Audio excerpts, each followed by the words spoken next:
Have you ever looked up at the stars and wondered why we're still stuck here on Earth? Why haven't we zipped across to Alpha Centauri for a weekend getaway? The answer lies in one of the universe's most fundamental speed limits, the speed of light. And trust me, this cosmic speed limit isn't just some arbitrary rule, it's woven into the very fabric of reality itself. And here's a question for you. If you could travel at 1 light year per second, where in the universe would you go first? Let me know in the comments. I will pin the most creative answer. Now let's begin. The speed of light travels at approximately 300,000 kilometers per second. That's about 670 million kilometers per hour. To put that in perspective, you could circle Earth 7.5 times in just 1 second at that speed. Light from the Sun takes about 8 minutes and 20 seconds to reach Earth, crossing 93 million kilometers of empty space. It sounds incredibly fast, and it is. But here's where things get weird. As you approach the speed of light, the universe starts playing by different rules, rules that Einstein discovered over a century ago, and rules that scientists have confirmed through thousands of experiments since then. These aren't just theories anymore, they're facts as solid as the ground beneath your feet. The Large Hadron Collider, the most powerful particle accelerator ever built, proves these rules every single day as it accelerates protons to 99.9999% the speed of light. Let me paint you a picture of what happens when you try to accelerate toward light speed.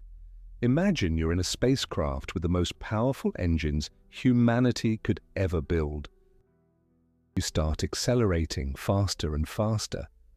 At first, everything seems normal. You're pushed back into your seat, stars begin to streak past your windows, and you feel like you're making real progress. The sensation is exhilarating. You're breaking free from Earth's gravity, leaving the solar system behind, heading for the stars. But then something strange begins to happen. The more energy you pump into your engines, the less additional speed you gain.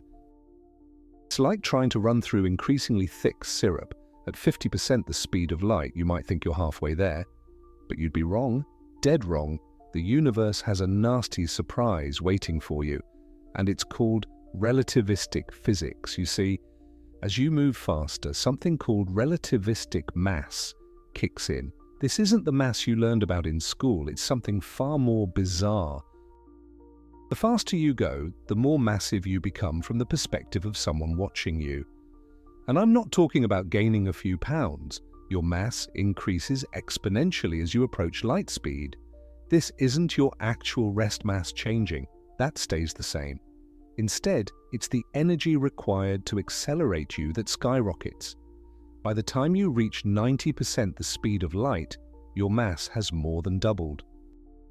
Push harder to 99%, and your mass has increased by 7 times.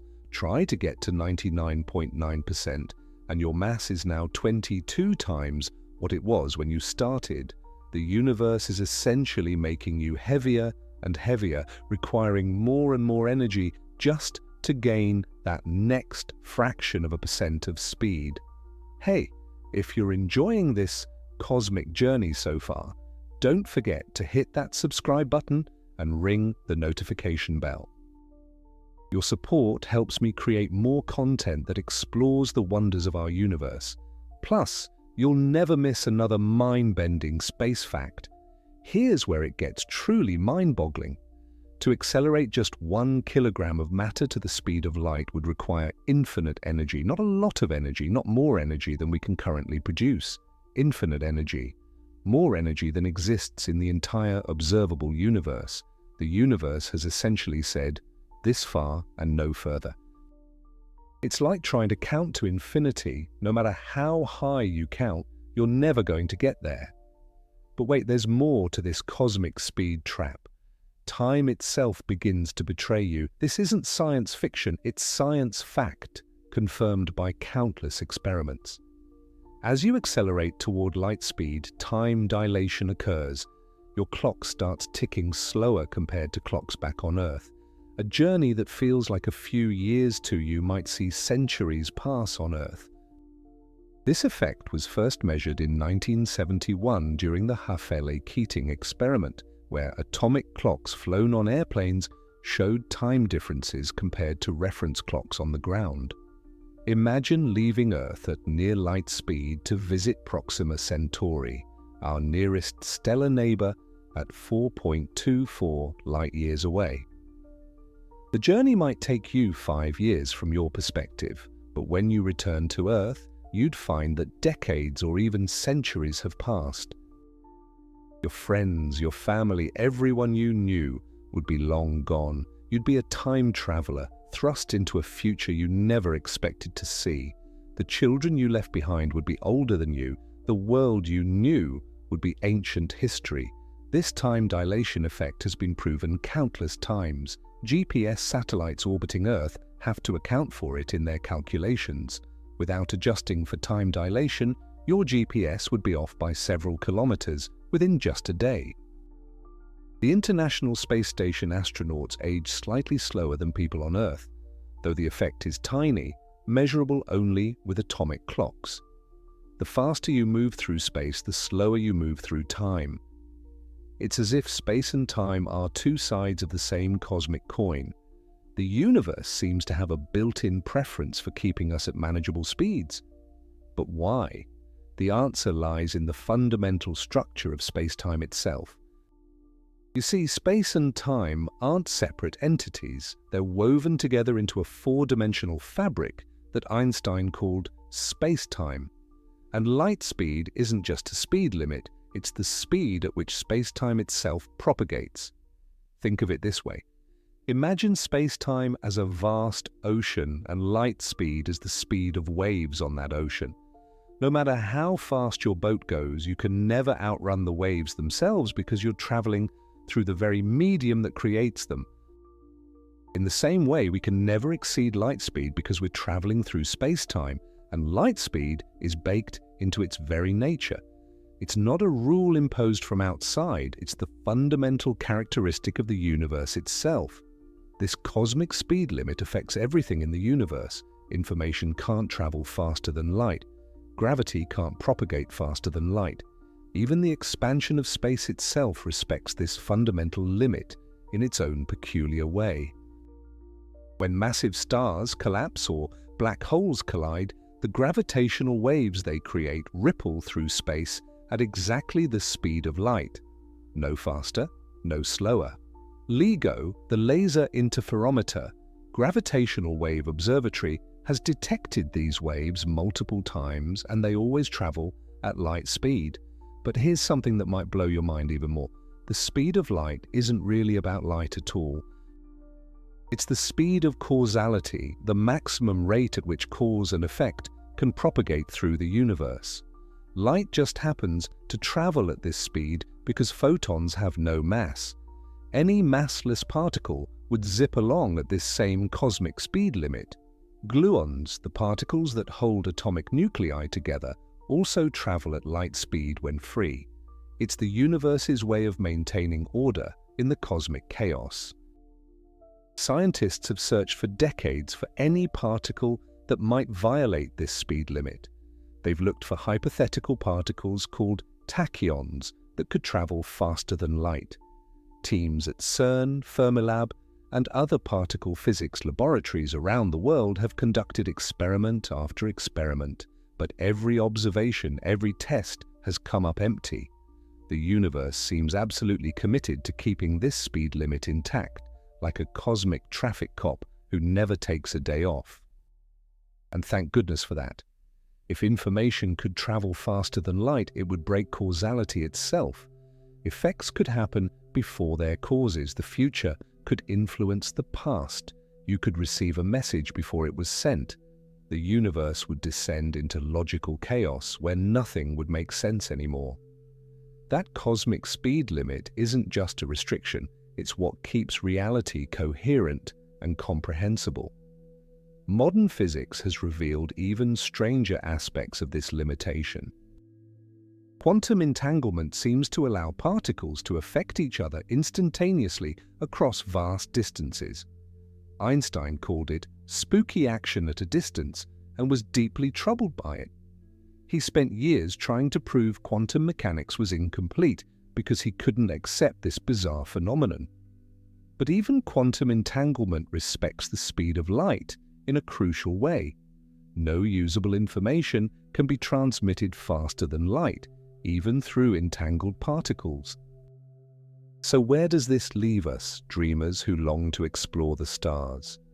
Are we forever trapped in our cosmic neighborhood, condemned to watch the universe from afar like prisoners peering through bars? Not necessarily. While we can't break the speed of light, we might be able to bend the rules, and this is where things get really interesting. You've probably heard of wormholes, shortcuts through spacetime that could connect distant regions of the universe. Imagine folding a piece of paper so two distant points touch. That's essentially what a wormhole would do to spacetime. You wouldn't be traveling faster than light through space. Instead, you'd be taking a shortcut through a higher dimension. It's like digging a tunnel through a mountain instead of driving over it. The math says wormholes are possible. Einstein's equations allow for them, but there's a catch, and it's a big one. To keep a wormhole open, you'd need something called exotic matter with negative energy density. We've never found such matter, and many physicists doubt it even exists. Still, the universe has surprised us before. Who knows what we might discover in the coming decades? Another possibility is the Alcubierre drive, proposed by Mexican physicist Miguel Alcubierre in 1994. This theoretical engine wouldn't move you through space faster than light. Instead, it would warp space around you, contracting it in front and expanding it behind. You'd surf through the universe on a wave of warped space-time, never exceeding light speed locally, but still reaching distant stars in a reasonable time. Picture yourself inside a bubble of flat space-time. The space in front of your bubble gets scrunched up, while the space behind gets stretched out. You're not moving through space at all. Space itself is moving around you. It's like standing on a moving walkway at an airport. You're not walking fast, but you're still getting where you need to go quickly.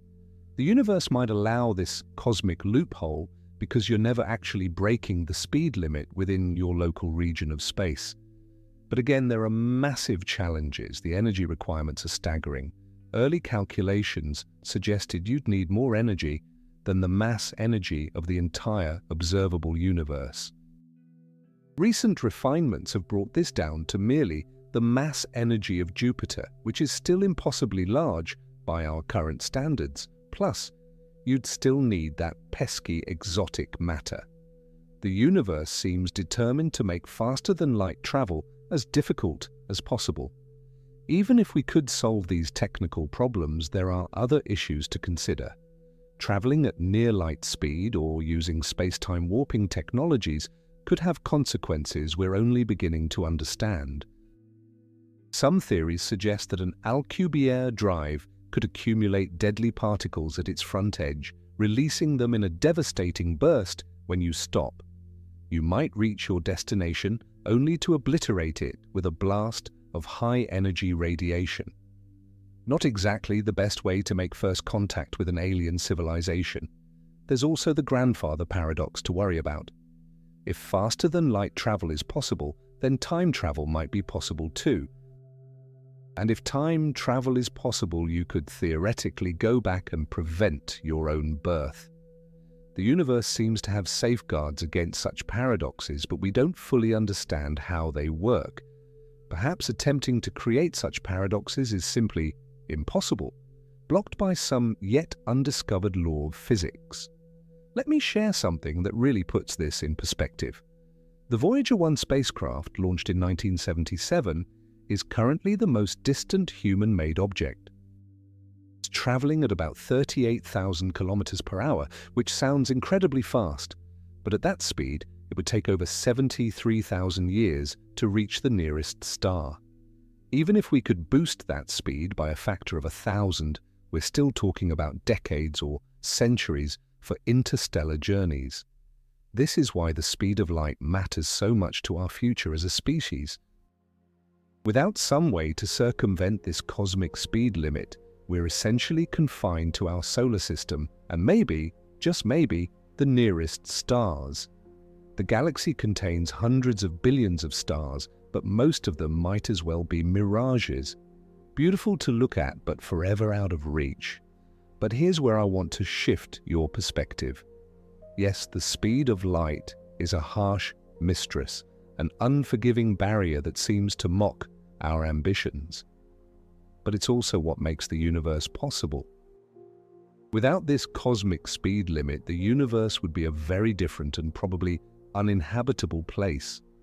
The stable atoms that make up your body couldn't exist, the stars couldn't shine, the delicate dance of forces that allows life to flourish would fall apart. Consider this, every atom in your body except for hydrogen was forged in the heart of a dying star. The calcium in your bones, the iron in your blood, the carbon in your DNA, all of it was created in stellar furnaces billions of years ago. When those stars exploded as supernovae, they scattered these elements across space at significant fractions of light speed, but not faster than light, never faster than light. If those stellar explosions had propelled matter faster than light, the universe would be a chaotic mess. Elements would arrive before the light, announcing their creation. The careful sequence of cosmic evolution that led to planets, life, and eventually you sitting here learning about the universe, none of it would have been possible. The speed of light isn't just a limitation, it's the guardian of cosmic order. Now let's talk about something that might surprise you. The universe itself can expand faster than light. Wait, what? Didn't I just spend all this time telling you nothing can go faster than light? Well, here's the subtle distinction.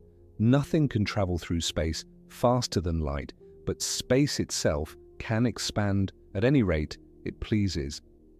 It's like the difference between running on a treadmill and the treadmill itself moving. During the first fraction of a second after the Big Bang, the universe underwent a period called inflation. In just 10 to the negative 32 seconds, the universe expanded by a factor of at least 10 to the 26. That's faster than light, way faster. But no rules were broken because it was space itself that was expanding, not objects moving through space. Even today, galaxies far enough away from us are receding faster than light due to the expansion of space between us and them. This cosmic expansion is actually accelerating, driven by something we call dark energy. In 1998, two independent teams of astronomers made this shocking discovery by studying distant supernovae. The universe isn't just expanding, it's expanding faster and faster. In the far future, galaxies beyond our local group will disappear beyond the cosmic horizon, receding from us faster than light. Their light will never reach us again. We'll be alone in an island universe, surrounded by darkness. But let's bring things back to the present and talk about what this speed limit means for us right now. Every time you look at the night sky, you're looking back in time. The light from stars takes years, decades, centuries, or even millions of years to reach us. When you see the Andromeda Galaxy with the naked eye, you're seeing it as it was 2.5 million years ago. That's before humans even evolved. The light you're seeing left Andromeda when our ancestors were barely distinguishable from other apes. This cosmic speed limit turns the universe into a time machine. The further out we look, the further back in time we see. The Hubble Space Telescope has photographed galaxies over 13 billion light-years away. We're seeing them as they were when the universe was just a few 100 million years old, cosmic infants in the grand scheme of things. The James Webb Space Telescope, launched in 2021, pushes even further, showing us the universe's baby pictures. Here's a mind-bending thought. Some of the galaxies we see in those deep field images might not even exist anymore. They could have collided with other galaxies, been torn apart by cosmic forces, or transformed beyond recognition, but we won't know about it for billions of years until the light carrying that information finally reaches us. We're always seeing the universe's past, never its present. This temporal disconnect has profound implications for our search for extraterrestrial life. If we detect a signal from a civilization 1,000 light-years away, that civilization sent the message 1,000 years ago. By the time we receive it, they might have advanced beyond recognition, destroyed themselves, or transcended physical existence entirely. And if we send a reply, it'll take another 1,000 years to reach them. Having a conversation with aliens would be like playing chess by mail with someone, where each move takes centuries to arrive. Speaking of aliens, the speed of light might explain why we haven't met any yet. This is part of what's called the Fermi paradox. If the universe is so vast and old, where is everybody? One possible answer is that they're out there.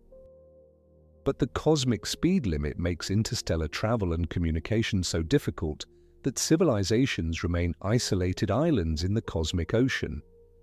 Even a civilization 1,000,000 years more advanced than us would still face the tyranny of light speed.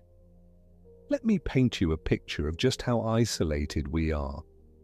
The Milky Way galaxy is about 100,000 light-years across. To cross it at light speed would take 100,000 years. But our galaxy is just one of trillions in the observable universe. The nearest major galaxy, Andromeda, is 2.5 million light-years away. Even at light speed, any journey there would take longer than the entire history of human evolution. And remember, we can't actually travel at light speed. The best we might realistically hope for with future technology is maybe 10 to 20% of light speed. At that rate, a journey to Proxima Centauri, our nearest neighbor, would take over 20 years.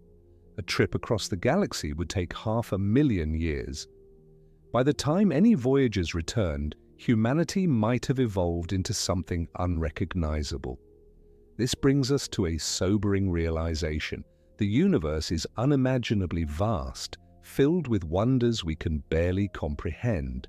There might be billions of Earth-like planets out there, teeming with life, hosting civilizations that would astound us. But the cosmic speed limit means we might never meet them. We're like islanders on a tiny speck of land in an infinite ocean, able to see distant shores but never reach them. But wait, before you get too depressed about our cosmic isolation, let me share something that fills me with hope and wonder. Yes, we're limited by the speed of light. Yes, the stars are impossibly far away. But look what we've accomplished despite these limitations. We've sent robotic ambassadors to every major body in our solar system. We've detected planets around other stars. We've mapped the cosmic web and peered back to nearly the beginning of time itself. The Breakthrough Starshot project, announced in 2016, aims to send tiny light-powered spacecraft to Proxima Centauri at 20% light speed. These miniature probes, each no bigger than a postage stamp, would be pushed by powerful lasers here on Earth. They could reach our nearest star in just 20 years, sending back pictures and data from another solar system within our lifetimes. It's not faster than light travel, but it's a start. And who knows what ingenious solutions future generations might devise. Maybe we'll build generation ships, vast arcs that travel between stars while entire civilizations rise and fall aboard them. Maybe we'll upload our consciousness into computers and beam ourselves across space as information. Maybe we'll discover new physics that reveals loopholes we can't even imagine today. The history of humanity's understanding of light speed is a fascinating journey in itself. For most of human history, people assumed light traveled instantaneously. You flip a switch and the room lights up immediately, right? It wasn't until the 17th century that scientists began to suspect light had a finite speed. Danish astronomer Ole Rømer made the first successful measurement in 1676 by studying Jupiter's moons. He noticed their eclipses happened earlier or later than predicted depending on Earth's distance from Jupiter. Light was taking time to cross space. Rømer's calculation wasn't perfect. He estimated light speed at about 140,000 kilometers per second, which is about 75% of the actual value. But it was revolutionary. For the first time, humanity understood that even light, the fastest thing we knew, took time to travel. The universe suddenly became a much larger and more mysterious place. Over the centuries, scientists refined their measurements using increasingly clever methods. James Bradley used stellar aberration. Hippolyte Fizeau used a rotating gear and mirrors. Albert Michelson, the first American to win a Nobel Prize in science, spent decades perfecting his measurements. Each experiment brought us closer to the true value, and each confirmed that light speed was constant and finite. But it was Einstein who truly revolutionized our understanding. In 1905, while working as a patent clerk, he published his special theory of relativity. His insight was breathtaking in its simplicity. The laws of physics are the same for all observers, and the speed of light in vacuum is constant for all observers, regardless of their motion. From these two principles, all the weird effects we've been discussing naturally follow. Einstein's revelation meant that space and time themselves were flexible, malleable, capable of stretching and compressing. It was a complete overthrow of Newton's clockwork universe, where space and time were fixed, stages on which events played out. Instead, space and time were active participants in the cosmic dance, bending and warping in response to matter and energy. This new understanding led to predictions that seemed like pure science fiction. Time would slow down for fast-moving objects. Mass and energy were interchangeable, related by the famous equation E equals mc squared.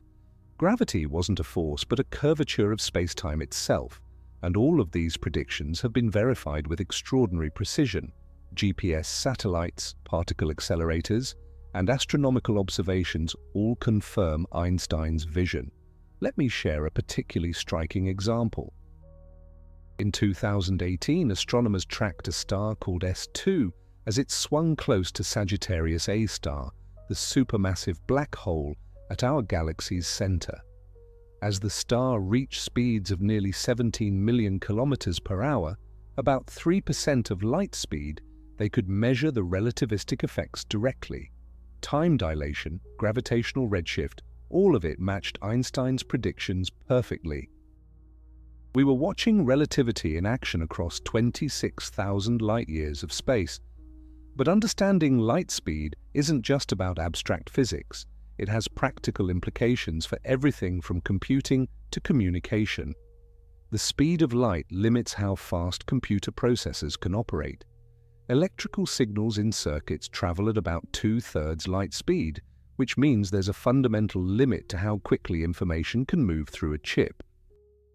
As our devices get more powerful, engineers have to account for the time it takes signals to travel even tiny distances. This limitation extends to the internet too.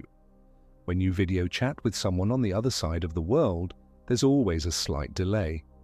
Part of that is processing time, but part is the fundamental limit of light speed. A signal traveling through fiber optic cables from New York to Sydney takes at least 60 milliseconds, and that's assuming a direct path.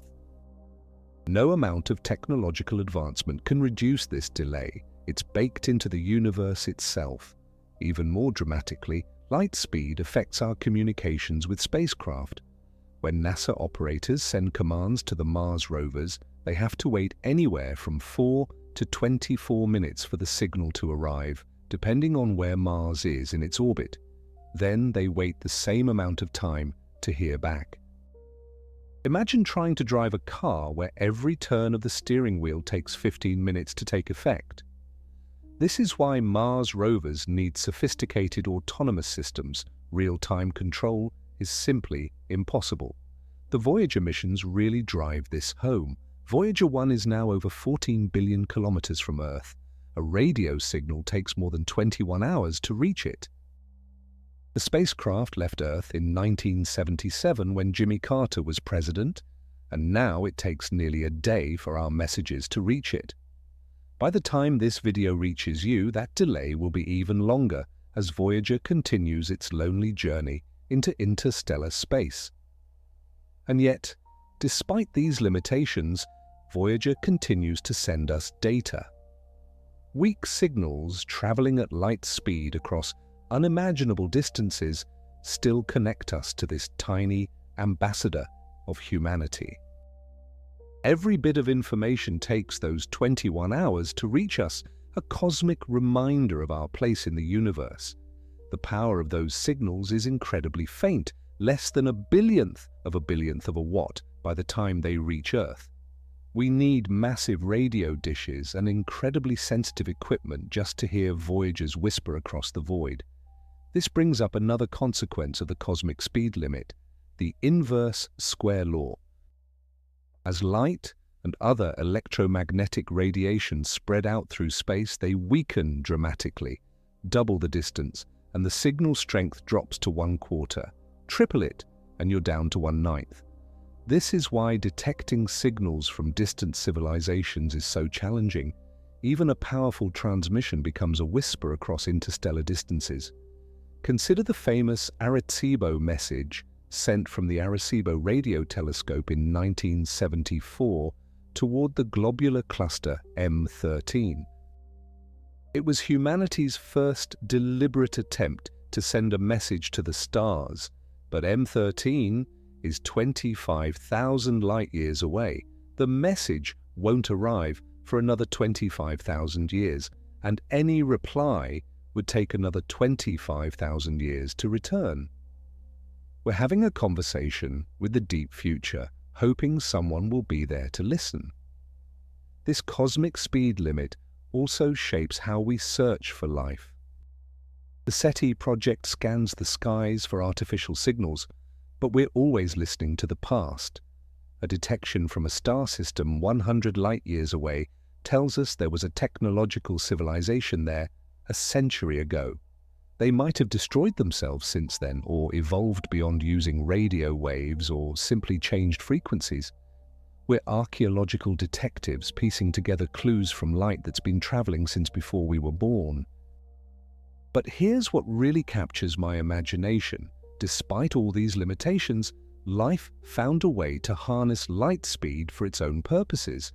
Every time you open your eyes, photons that have been traveling for 8 minutes from the sun, or years from distant stars, end their journey on your retina. Your brain processes this information, creating the rich visual world you experience. You're literally seeing the universe's past made present, all thanks to the finite speed of light. Plants figured out how to capture those photons and convert them into chemical energy through photosynthesis. Every green leaf is a tiny factory running on light that's been traveling through space at cosmic speed limit. The oxygen you're breathing right now was produced by this ancient partnership between life and light. We're all children of starlight, sustained by energy that respects the universal speed limit. Even more remarkably, some creatures have evolved to produce their own light. Deep-sea fish create brilliant displays in the darkness of the ocean depths. Fireflies flash coded messages to potential mates.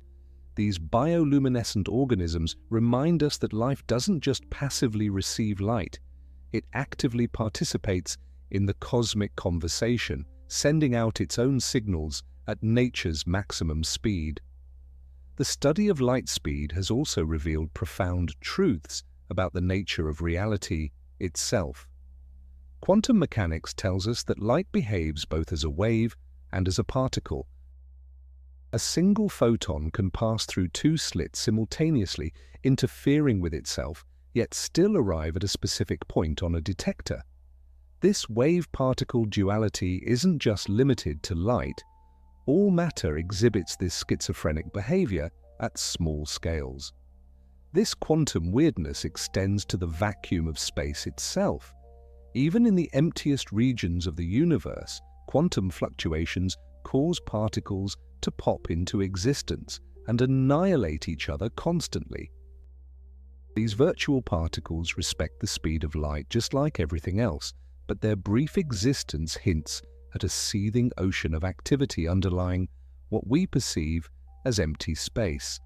The cosmic speed limit governs even these phantom particles that exist for mere fractions of a second. Recent experiments have pushed our understanding even further. Scientists have created materials with negative refractive indices that can bend light backward. They've slowed light down to a crawl, just 38 kilometers per hour, in one famous experiment using ultra-cold sodium atoms. They've even stopped light completely, storing its information in a cloud of atoms before releasing it again. But in all these cases, information itself never exceeds the cosmic speed limit. These experiments aren't just scientific curiosities. They could lead to revolutionary technologies like optical computers that process information using light instead of electricity, or quantum networks that transmit unhackable messages. We're learning to dance with the cosmic speed limit, finding ways to work within its constraints rather than fighting against them. One of the most profound implications of light speed is what it means for causality, the relationship between cause and effect. In our everyday experience, causes clearly precede effects. You push a domino and it falls. But when you're dealing with objects moving at significant fractions of light speed, or observers in different reference frames, even this basic assumption gets complicated. Imagine two events happening in different places. Depending on how fast you're moving and in which direction, you might see them happen in different orders. What looks simultaneous to one observer might appear sequential to another. The only events that all observers agree on are those connected by light signals or slower influences. This is why we say light speed is really the speed of causality itself. This has mind-bending implications for our understanding of free will and determinism. If the future can influence the past in certain reference frames, what does that mean for our choices? Some physicists argue that the universe must have built-in mechanisms to prevent paradoxes like the Novikov self-consistency principle. According to this idea, any attempt to create a paradox would be doomed to fail. The universe would conspire to prevent it. Now, if you're finding all of this as fascinating as I do, please take a moment to hit that subscribe button and give this video a thumbs up. Your support helps me continue exploring these cosmic mysteries and sharing them with fellow space enthusiasts. Together, we're building a community of curious minds reaching for the stars. Let's talk about something that might seem like science fiction, but is actually serious physics: the possibility of apparent faster-than-light phenomena that don't actually violate relativity. You might have heard about quantum tunneling, where particles seem to pass through barriers instantaneously, or the expansion of the universe, which can separate galaxies faster than light. These phenomena are real, but they don't allow for faster-than-light communication or travel. Take quantum tunneling, for instance. When a particle encounters a barrier, it doesn't have enough energy to cross classically. Quantum mechanics says there's a probability it might appear on the other side anyway. Some experiments have suggested this tunneling happens faster than light, but when you look closely, no information actually travels faster than light. The particle's wave function, which describes its probability of being found at different locations, respects the cosmic speed limit even when the particle itself seems to cheat. Or consider the phenomenon of phase velocity in certain materials. In some situations, the peaks and troughs of light waves can appear to move faster than light speed. You can see this effect in everyday life. Watch ocean waves hitting a beach at an angle, and you'll see the point where the wave breaks racing along the shore faster than the waves themselves are moving. But again, no information or energy actually exceeds light speed. It's an illusion created by the way waves interact. Even more intriguingly, scientists have proposed using quantum mechanics to simulate faster-than-light travel without actually achieving it. The idea involves quantum teleportation, using entanglement to transfer the quantum state of a particle from one location to another. While the transfer appears instantaneous, it requires classical communication at light speed to complete the process. You can't use it to send messages to the past or violate causality. These quantum phenomena remind us that the universe is far stranger than our everyday experience suggests. At the smallest scales, particles don't have definite positions or velocities until we measure them. They exist in superpositions of all possible states, only choosing one when observed. Yet even in this quantum realm of uncertainty and probability, the cosmic speed limit holds firm. It's as if the universe has different rules for different situations, but one rule that governs them all. The speed of light also plays a crucial role in one of the most mysterious phenomena in the universe: black holes. When matter collapses beyond a certain density, it creates a region of space where gravity is so strong that not even light can escape. The boundary of this region, called the event horizon, is defined precisely by the speed of light. Inside the event horizon, space and time switch roles in a sense. Falling inward becomes as inevitable as moving forward in time. This cosmic speed limit creates some truly bizarre effects near black holes. As you approach the event horizon, time dilation becomes extreme. From the perspective of someone falling in, the journey to the event horizon takes a finite amount of time.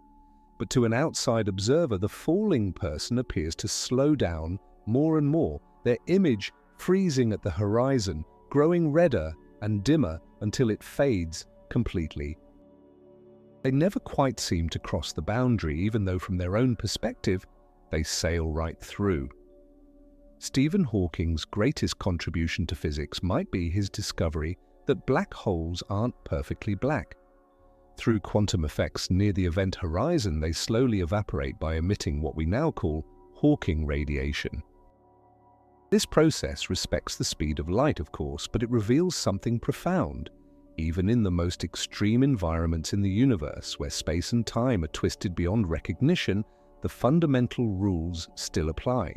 Information might be scrambled, encrypted in ways we don't yet understand, but it still can't travel faster than light.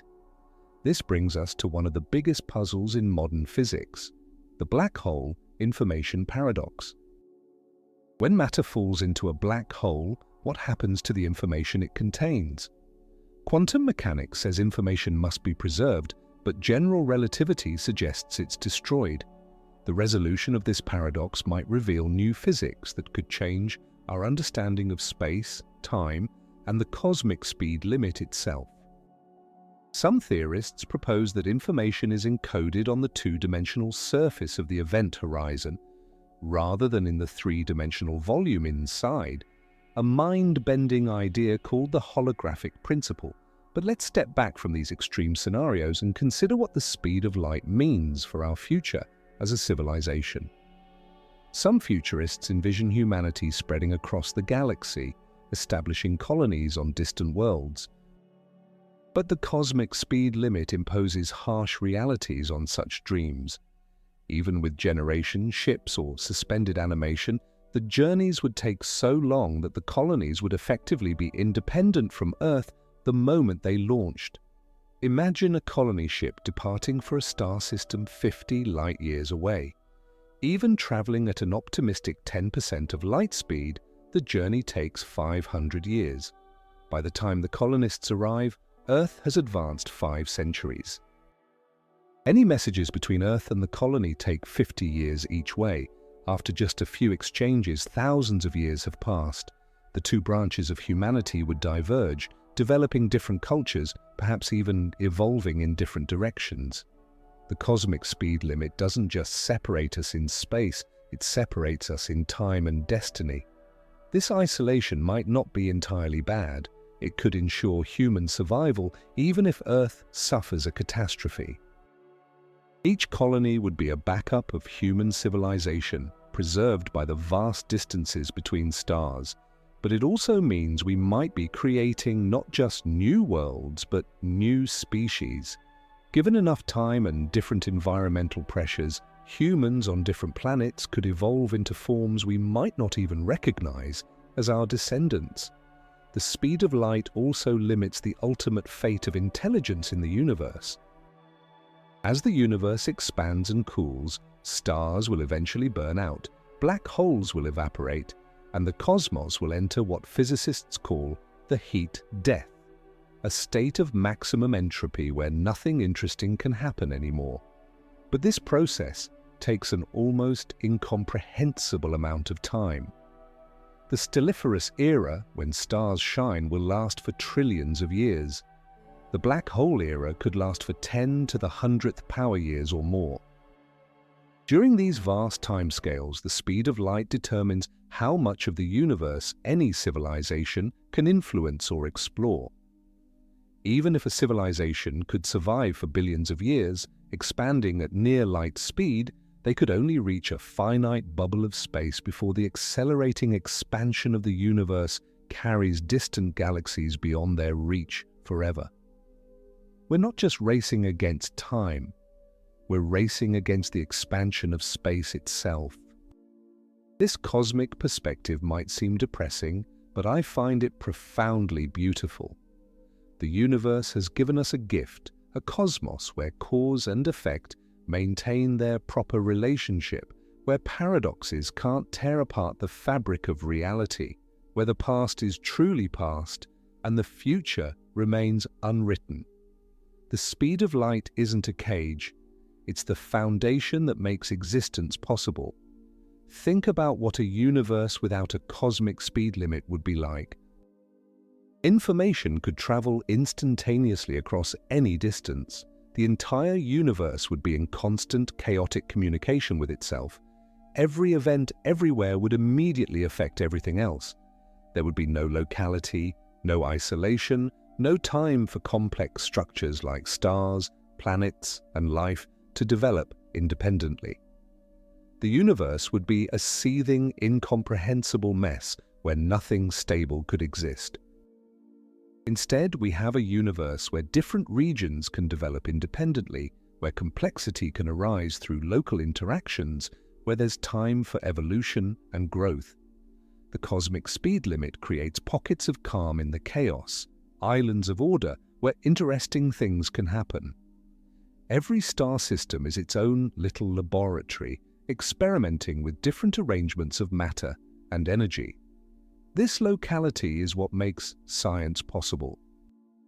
We can study a phenomenon here on Earth and be confident that the same laws apply in distant galaxies.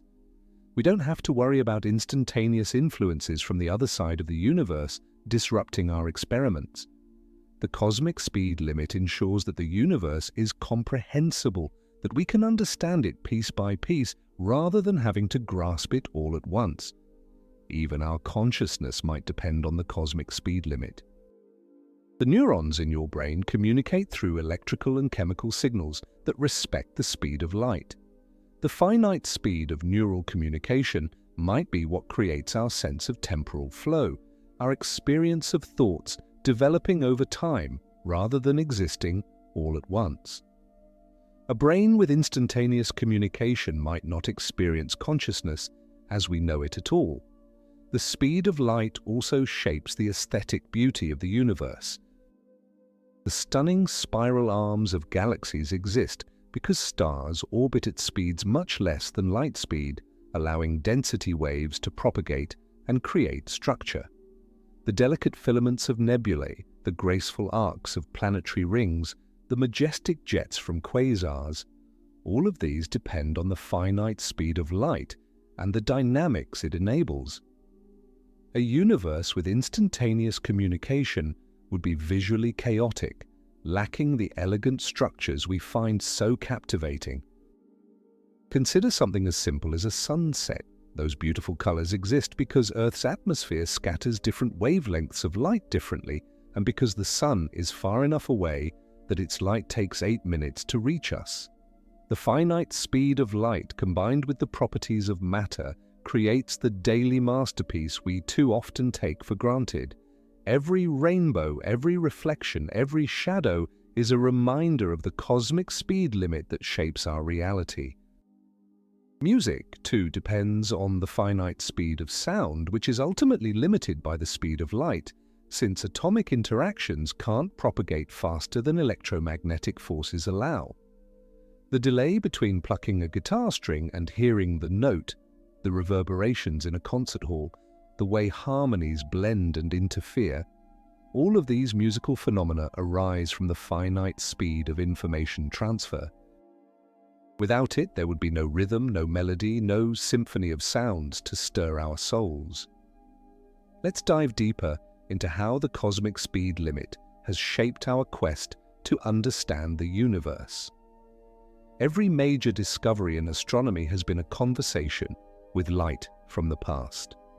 When Galileo first pointed his telescope at Jupiter in 1610, he was seeing the giant planet as it existed about 40 minutes earlier.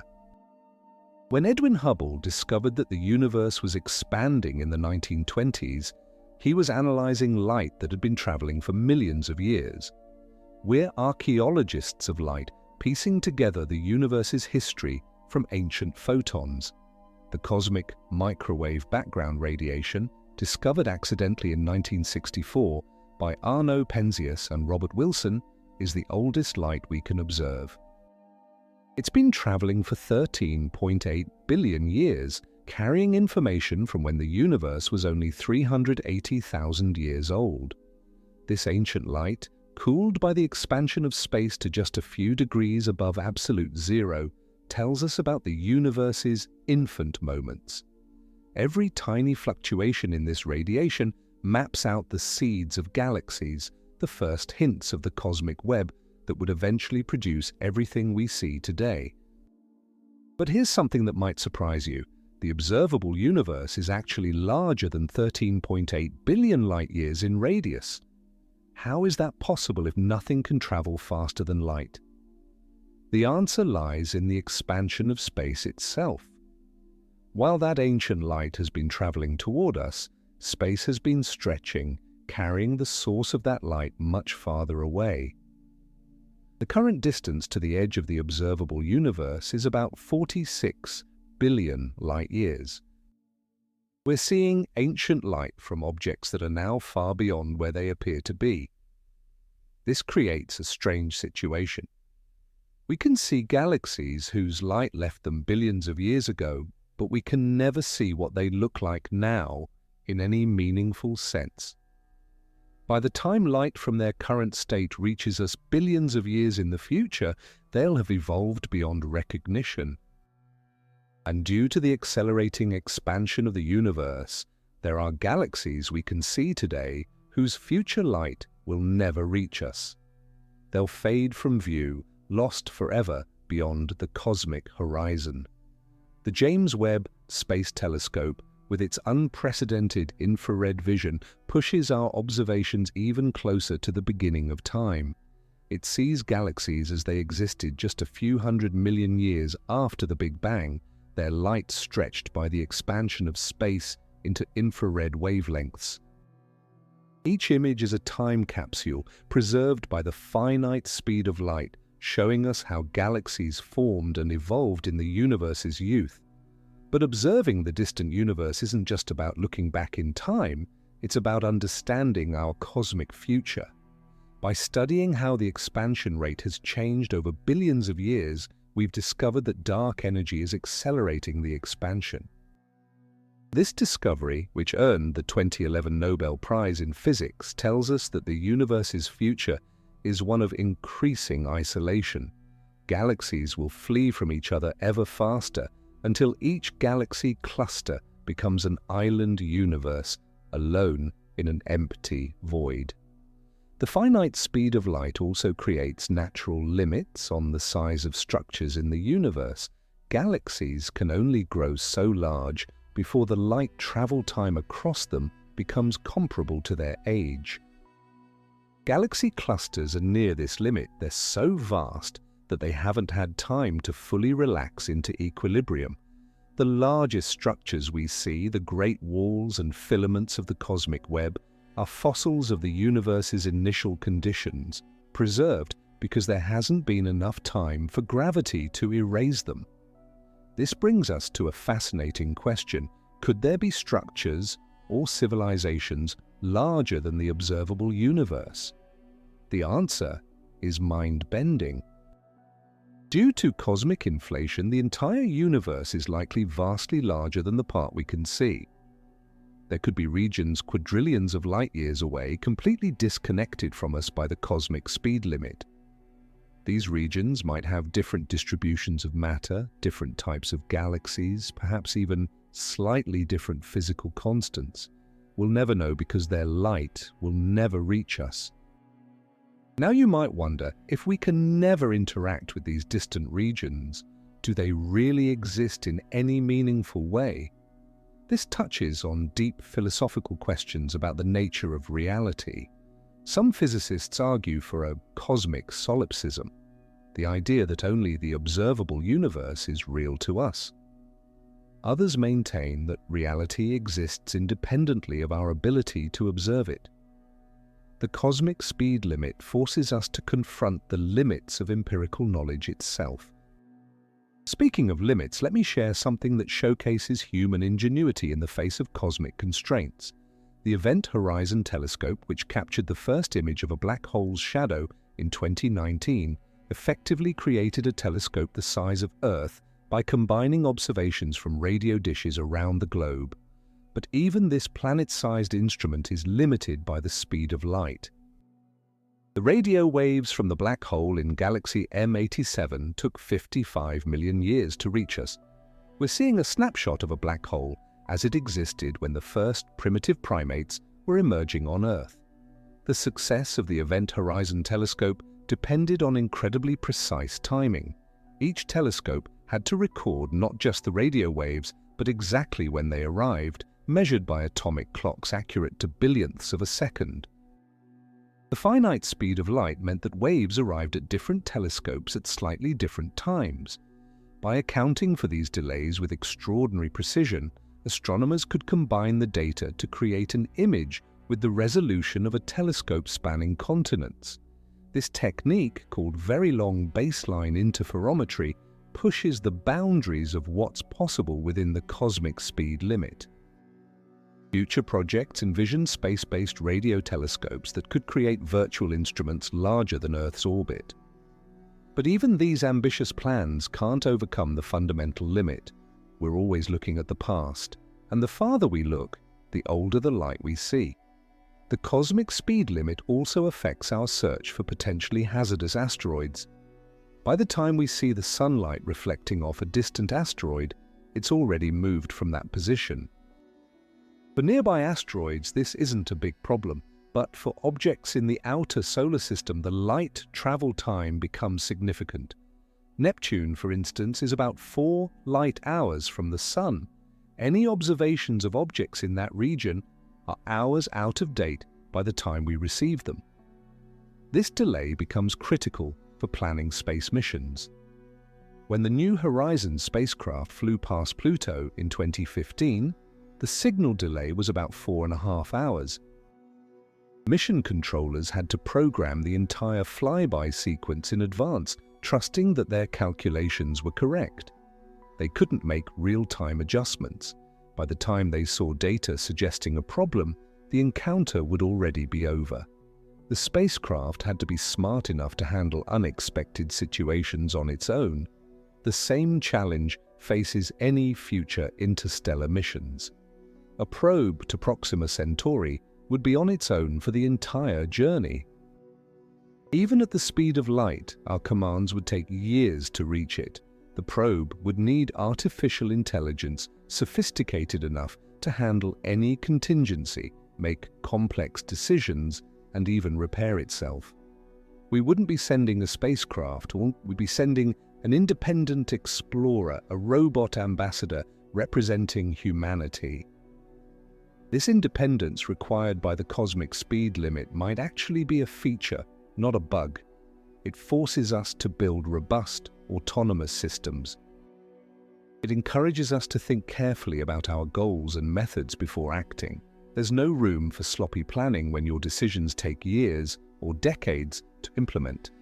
The universe's speed limit might be training us to become better engineers, better planners, better thinkers. Let me tell you about one of the most beautiful consequences of the cosmic speed limit: gravitational lensing. When light passes near a massive object like a galaxy or black hole, the curvature of spacetime bends its path. This creates a cosmic telescope, magnifying distant objects that would otherwise be too faint to see. But this lensing effect only works because light has a finite speed and follows the curves of spacetime.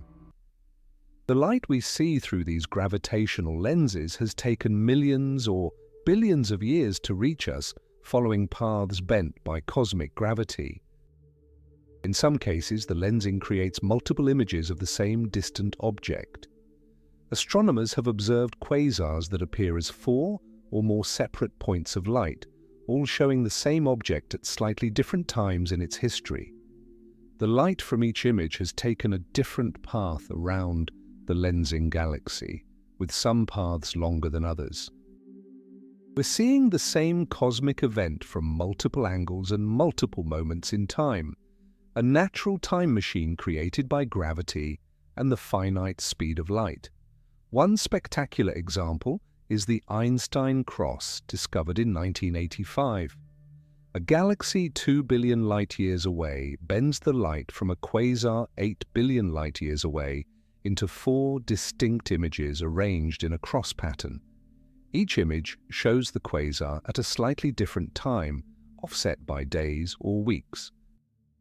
When the quasar flares, we see the brightening appear in each image sequentially, a cosmic replay of a single event. It's like watching the universe's instant replay system in action. The cosmic speed limit also explains one of the most important tools in astronomy, redshift. As the universe expands, it stretches the wavelength of light traveling through space. Light from distant galaxies arrives at Earth shifted toward the red end of the spectrum. The farther away a galaxy is, the more its light has been stretched, and the greater its redshift. This cosmic redshift is our primary tool for measuring distances to faraway galaxies and mapping the structure of the universe. But redshift tells us more than just distance. It's a direct consequence of light having finite speed in an expanding universe. If light traveled instantaneously, there would be no redshift. We'd see distant galaxies as they are now, rather than as they were billions of years ago. The cosmic speed limit transforms the universe into a vast physics laboratory, where we can study how physical laws have operated throughout cosmic history. Sometimes I wonder what it would be like to witness the universe from different perspectives.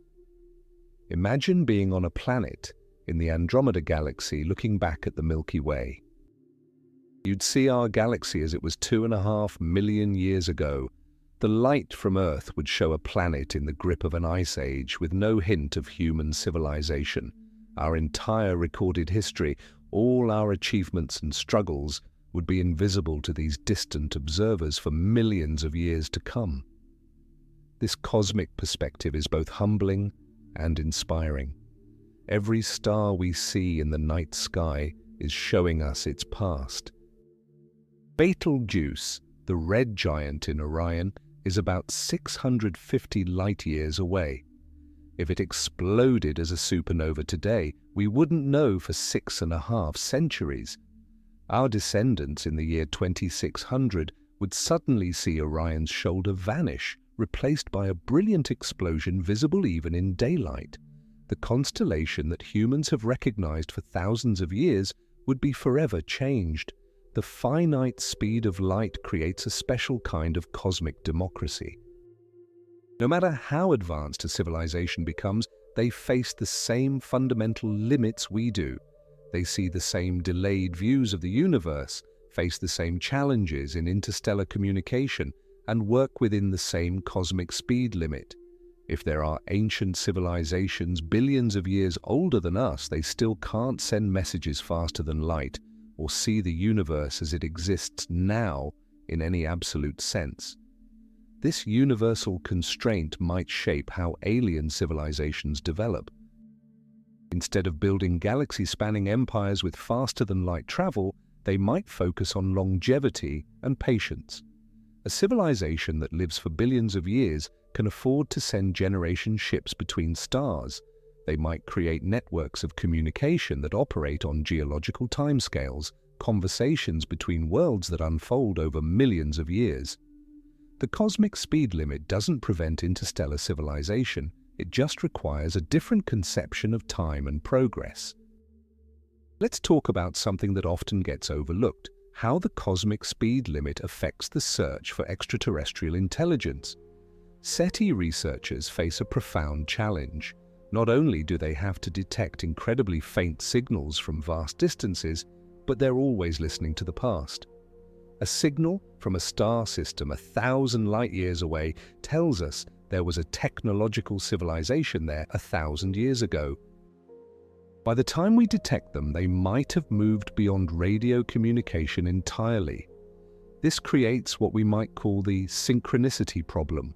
For two civilizations to communicate, they need to exist at the right times relative to the light travel distance between them.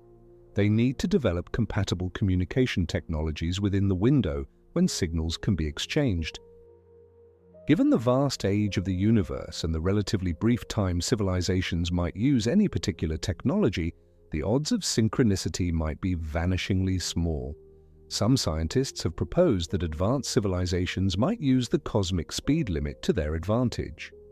By sending messages via gravitational waves or neutrinos instead of electromagnetic radiation, they could ensure their signals suffer less interference from interstellar matter. But these exotic communication methods still respect the universal speed limit. No matter how advanced the technology, information can't outrace light through the cosmos. The speed of light also determines the ultimate efficiency of any computer or information processing system. In the late 20th century, computer scientist Rolf Landauer proved that erasing information requires a minimum amount of energy, a fundamental limit imposed by thermodynamics. Combined with the speed of light, this sets ultimate boundaries on how fast any computer can process information. Even a computer the size of a planet, operating at the theoretical limits of physics, faces constraints imposed by the cosmic speed limit. This has led some futurists to propose that advanced civilizations might slow down their subjective experience of time to cope with the vast scales of the universe. If you could slow your perception of time by a factor of 1,000,000, a 1,000-year journey would feel like less than a year. Digital consciousness might experience the universe very differently than biological beings, stretching or compressing their subjective time to match the cosmic scales they're dealing with. But no matter how we might alter our perception of time, the physical universe marches on at its own pace, governed by the cosmic speed limit. Stars are born and die, galaxies collide and merge, and the universe expands, all according to the finite speed at which information and causality can propagate. We're all passengers on this cosmic journey, bound by the same fundamental rules. Speaking of fundamental rules, recent discoveries have raised intriguing questions about whether the cosmic speed limit might vary under extreme conditions. Some observations of distant quasars suggested that the fine structure constant, a number that determines the strength of electromagnetic interactions, might have been slightly different billions of years ago. If true, this could imply that the speed of light itself has changed over cosmic time. However, these claims remain highly controversial, and most evidence suggests the cosmic constants really are constant. What would it mean if the cosmic speed limit could change? The implications are staggering. All of chemistry depends on the precise value of light speed. If it were even slightly different, atoms might not be stable, stars might not shine, and life as we know it couldn't exist. The universe seems exquisitely fine-tuned, with the cosmic speed limit being one of the critical parameters that allows complexity to emerge. Some physicists see this as evidence for a multiverse. Perhaps there are infinite universes with different physical constants, and we naturally find ourselves in one compatible with our existence. This anthropic principle is deeply unsettling to many scientists. It seems like a cosmic coincidence too perfect to be chance. Yet the alternative explanations are equally mind-bending. Maybe there's some deeper principle that constrains the physical constants to life-friendly values. Maybe consciousness itself plays a role in selecting which universe we observe. Or maybe we're just incredibly lucky to exist in a cosmos where the speed of light and other constants allow atoms, stars, planets, and life to exist. The cosmic speed limit even affects our understanding of free will and consciousness. In your brain, electrical signals propagate at about 120 meters per second, far slower than light speed, but still limited by the same fundamental physics. This finite speed means your thoughts and decisions unfold through time rather than happening instantaneously. Some philosophers argue that consciousness itself emerges from these temporal delays, from the complex dance of signals bouncing around neural networks at finite speeds. Consider what happens when you make a decision. Sensory information travels from your eyes, ears, and other senses to your brain. Different parts of your brain process this information, communicate with each other, and eventually produce a response. All of this takes time, measurable fractions of a second. You're never truly experiencing the present moment. You're always living slightly in the past, processing information that's already milliseconds old by the time your brain receives it. This neurological delay has real-world consequences. When a baseball pitcher throws a 95-mile-per-hour fastball, the ball travels from the mound to home plate in about 400 milliseconds. But it takes about 100 milliseconds for the batter's brain to process what they're seeing, and another 150 milliseconds to initiate a swing. The batter has to predict where the ball will be, not react to where it is. They're literally hitting the future based on information from the past. The finite speed of neural signals might also explain why we experience time the way we do. Our brains create a coherent narrative from signals arriving at different times from different sensory organs. We unconsciously compensate for these delays, creating a seamless experience of the present. But this is an illusion, a beautiful, necessary illusion that allows us to function in a universe governed by finite speeds. Now let's venture into truly speculative territory. Some theorists have proposed that the universe might be a simulation running on some vast computer. If true, the cosmic speed limit might represent the maximum processing speed of whatever system is running our reality. Just as video games have maximum frame rates and tick rates, our universe might have the speed of light as its fundamental update rate. It's a wild idea, but it shows how the cosmic speed limit touches every aspect of existence, from the subatomic to the philosophical. Whether or not we're living in a simulation, the cosmic speed limit shapes our future in profound ways. As humanity develops more powerful technologies, we keep bumping up against this fundamental constraint. Quantum computers promise exponential speed-ups for certain problems, but they still can't send information faster than light. Fusion rockets might one day propel us to 10% of light speed, but never beyond the cosmic limit. Even if we upload our minds to machines or redesign our bodies for space travel, we remain bound by the same universal laws. This might sound limiting, but I see it as a profound gift. The cosmic speed limit ensures that the universe remains comprehensible. It prevents paradoxes that would make rational thought impossible. It creates a cosmic stage where the drama of existence can unfold in meaningful ways. Without it, there would be no story to tell, no journey to undertake, no mysteries to solve. The speed of light doesn't trap us. It defines us. Think about all the beauty that emerges from this constraint. The northern lights exist because charged particles from the sun take days to reach Earth's magnetic field. If those particles traveled instantly, there would be no aurora borealis dancing across polar skies. The phases of the moon, the seasons of the year, the tides of the ocean, all depend on the finite speed at which gravitational influences propagate. Our entire experience of nature is shaped by the cosmic speed limit. Even human culture reflects this fundamental constraint.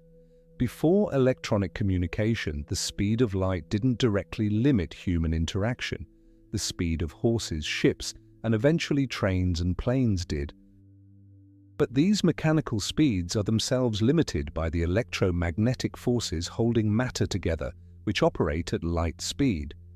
The slow spread of ideas, languages, and cultures throughout history mirrors the cosmic principle that information takes time to travel. The invention of the telegraph in the 19th century gave humanity its first taste of near-light-speed communication. Suddenly, news could travel across continents in minutes instead of weeks. This transformation was so profound that some people believed it would end war. Surely nations wouldn't fight if they could communicate instantly. Of course, we learned that faster communication doesn't automatically lead to better understanding. The cosmic speed limit constrains our technology, but not our wisdom. Today, we live in an era of global communication networks operating near the theoretical limits imposed by light speed.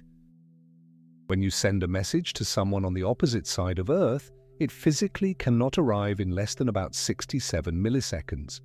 The time light takes to travel through fiber optic cables along the planet's surface. Network engineers work tirelessly to approach this theoretical minimum, but they can never surpass it. The speed of light sets the ultimate boundary on how connected our world can become. This same limit will shape humanity's expansion into space. Mars and Earth can be anywhere from 4 to 24 light-minutes apart, depending on their orbital positions. This means any conversation between the planets involves delays measured in minutes or tens of minutes. A simple question and answer exchange could take an hour. Future Martian colonists will develop their own culture, their own solutions to problems, their own identity, partly because real-time collaboration with Earth is impossible. Imagine the psychological impact of this isolation. A child born on Mars might video chat with grandparents on Earth, but every conversation would be stilted by delays. "Happy birthday, sweetie," the grandparents say, and 14 minutes later, the child hears it.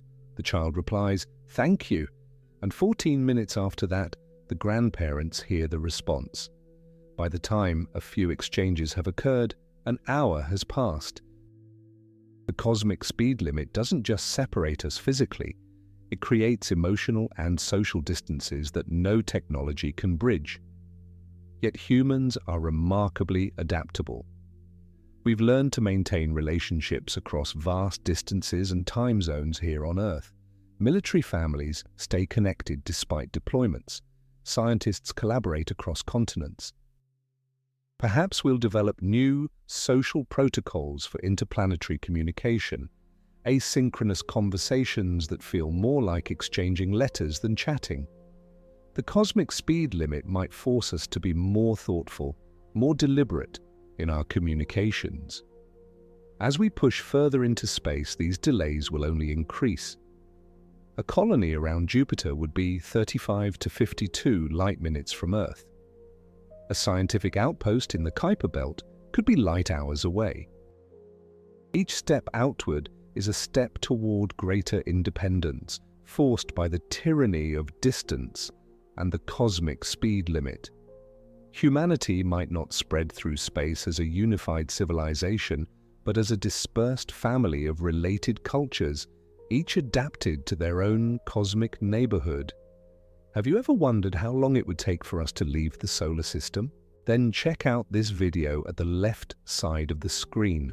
You'll discover the mind-blowing truth about where our solar system really ends. From the heliopause boundary at 11 billion miles where Voyager entered interstellar space in 2012, to the mysterious Oort cloud that extends nearly 2 light-years from the Sun.